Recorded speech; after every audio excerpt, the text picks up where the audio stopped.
ఎన్టీఆర్ జిల్లా ఇబ్రహీంపట్నం స్వర్ణ సినీ మ్యాక్స్ లో ఎక్సైజ్ శాఖ తనిఖీలు చేపట్టింది. థియేటర్లోకి వెళ్లిన అధికారులు తలుపులు మూసేసి రహస్యంగా తనిఖీలు నిర్వహిస్తున్నారు.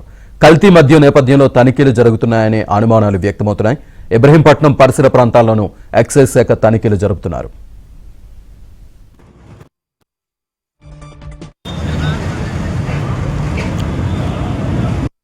రాత్రి ఆలోచించింది కదా, అందుకని మళ్ళీ ఫోన్ చేసింది.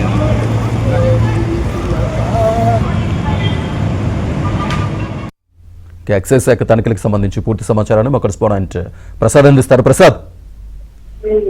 శ్రీనివాస్, రాష్ట్ర వ్యాప్తంగా సంచలనం కలిగిస్తున్న నకిలీ మద్యం వ్యవహారంలో ఎక్సైజ్ శాఖ అధికారులు అన్ని కోణంలో కూడా దర్యాప్తు చేస్తా ఉన్నారు. ప్రధానంగా ఇబ్రహీంపట్నంలో ఏఎన్ఆర్ బార్ కేంద్రంగానే నకిలీ మద్యానికి సంబంధించి మొత్తం వ్యవహారం నడిచిందని ఇప్పటికే నిర్ధారించారు. అందులో జనార్దన్ పాత్ర కీలకంగా ఉండటంతో పాటు ఈ తాజాగా నిన్న కొడుకుతాం జోగి రమేష్ పాత్ర సంబంధించి కూడా కొన్ని ఆధారాలు సేకరించారు. ఈ పరిణామాల నేపథ్యంలో అసలు ఏఎన్ఆర్ బార్కి ఎవరు ఏ సమయాల్లో వచ్చారు, ముఖ్యమైన నాయకులు ఎప్పుడెప్పుడు జనార్దన్ బాబు కలిసి వీటికి సంబంధించి సంప్రదింపులు జరిపిన అంశాలపై కూడా కొన్ని ఆధారాలు సేకరించారు. ఇందులో భాగంగానే ఇప్పుడు ఏఎన్ఆర్ బార్ పక్కనే ఉన్న ఇబ్రహీంపట్నం స్వర్ణ థియేటర్ లో ఈ రోజు ఉదయం నుంచి కూడా ఆ ఎక్సైజ్ శాఖ అధికారులు, అదేవిధంగా టాస్క్ ఫోర్స్ శాఖ సిబ్బంది కూడా తనిఖీ విస్తృతంగా చేపట్టారు. మొత్తం అన్ని వైపులా దాదాపు ఈ థియేటర్ కి ముందు వెనకతో పాటు చుట్టుపక్కల సీసీ కెమెరాలు ఏర్పాటు చేశారు. ఆ కెమెరాలకు సంబంధించిన ఫుటేజ్ కూడా ఉదయం నుంచి కూడా పరిశీలిస్తా ఉన్నారు. ఈ ఒకవైపు ఏఎన్ఆర్ ఈ దారికి సంబంధించి ఉన్న సీసీ కెమెరాల ఫుటేజ్ ని కొంతవరకు ఇప్పటికే సేకరించారు. అందులో గత కొంతకాలంగా 6 నెలలు ఉన్న ఫుటేజ్ ని ఇప్పటికే తీసినట్టు కూడా తెలుస్తా ఉంది.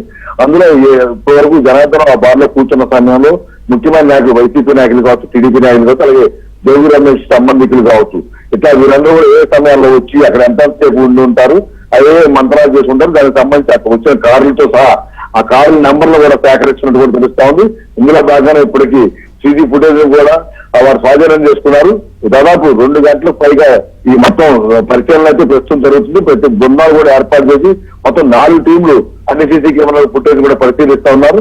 ఎందుకంటే ఇప్పుడు ఇది రాజకీయంగా కూడా చర్చనీయాంశంగా మారిన నేపథ్యంలో జోగి రమేష్ పాత్రకు సంబంధించి ఇప్పుడు కొన్ని ఆధారాలు సేకరించిన నేపథ్యంలో ప్రభుత్వం కూడా చాలా సీరియస్ గా తీసుకుంది. ఎక్కడా కూడా ఎటువంటి ఆరోపణలకి అనుమానాలు సాధించకుండా అన్ని కోణాల పూర్తి దర్యాప్తు చేయాలని చిట్ని ఏర్పాటు చేసిన నేపథ్యంలో మొత్తం అన్ని కోణాలు పూర్తిగా విచారిస్తారు. ఆధారాలు సేకరించిన తర్వాతే ఎవరైనా అనుమానంగా ఉన్నా కూడా నిందితులకు సంబంధించి ఆధారాలు తమ చేతులకు వచ్చిన తర్వాత వారిని నిందితులుగా చూపిస్తారని ఇప్పటికే ఉన్నతాధికారి గారు కొత్తగా ఆదేశాలు జారీ చేశారు. అందులో భాగంగానే ఇప్పుడు మొత్తం ఇబ్రహీంపట్నం కేంద్రంగా నడుస్తున్న నేపథ్యంలో మొత్తం వ్యవహారం ఈ మొత్తం ఆధారాలు సేకరిస్తారు. త్వరలోనే మరి కొంతమంది ఆ నిందితులు తెచ్చే అవకాశాలు కూడా చెప్తారు. ఈ సాయంత్రానికి ఈ మొత్తం సంబంధించిన నివేదిక ఉన్నతాధికారులకు అందించేందుకు సిద్ధమయ్యారు. Right, thank you Prasad.